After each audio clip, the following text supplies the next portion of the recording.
Hello, everybody. Welcome to today's show. I'm Spooky Marshmallow, and today our Scream Queen is one of my favorite actresses of all time, Joan Crawford. All right, so let's get into it. So Joan Crawford was born Lucille Fay LeSueur on March 23rd, but the actual year of her birth is somewhat of a mystery. She passed away May 10th, 1977. She was an American actress, starting as a dancer in traveling theatrical companies before debuting on Broadway. Crawford was signed to a motion picture contract by MGM in 1925.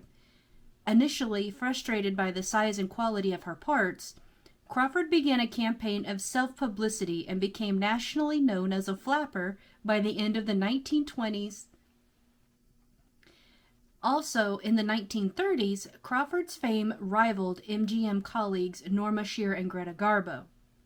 Crawford often played hard-working young women who find romance in financial success. These rags-to-riches stories were well received by Depression-era audiences and were popular with women. Crawford became one of Hollywood's most prominent movie stars and one of the highest-paid women in the United States. But her films began losing money, and by the end of the 1930s, she was labeled box office poison. After an absence of nearly 2 years from the screen, Crawford staged a comeback by starring in Mildred Pierce, for which she won the Academy Award for Best Actress. In 1955, she became involved with the Pepsi-Cola Company through her marriage to company president Alfred Steele. After his death in 1959, Crawford was elected to fill his vacancy on the board of directors, but was forcibly retired in 1973. She continued acting in films and television regularly through the 1960s. When her performances became fewer after the release of the horror film Trog in 1970, Crawford retired from the screen. Following a public appearance in 1974, after which unflattering photographs were published, Crawford withdrew from public life. She became more and more reclusive until her death in 1977. Crawford married 4 times. Her first 3 marriages ended in divorce. The last ended with the death of husband Al Steele.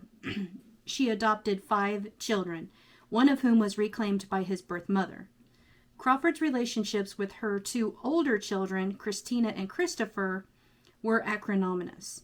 Crawford disinherited the 2, and after Crawford's death, Christina wrote a tell-all memoir called Mommy Dearest. And if you have ever seen this film, holy cow. Some of it I can believe, but some parts of that movie I do not believe at all. I think that Christina exaggerated things a bit, and some things I just feel like really didn't happen at all. I don't know. If you've ever seen the film, it's pretty spooky. You should watch it. It's a very good film. It's called Mommy Dearest. You should definitely watch it.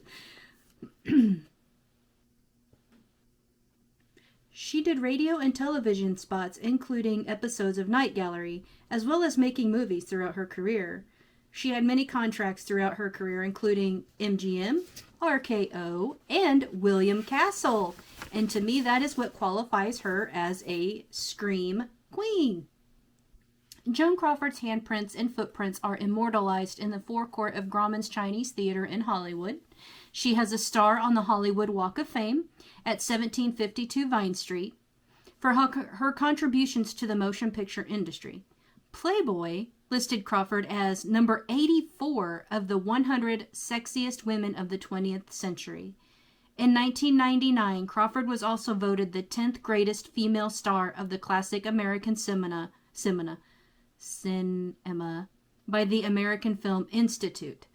Crawford has also attracted a following in the gay community.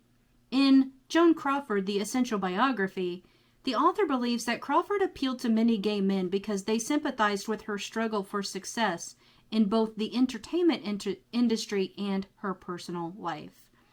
Some of my recommended films with her are Possessed, Whatever Happened to Baby Jane, Straitjacket, I Saw What You Did, Berserk, Trog, and Dead Ringer. I would also like to add that Joan was an actress that could play many different roles, and she was a terrific actress at that.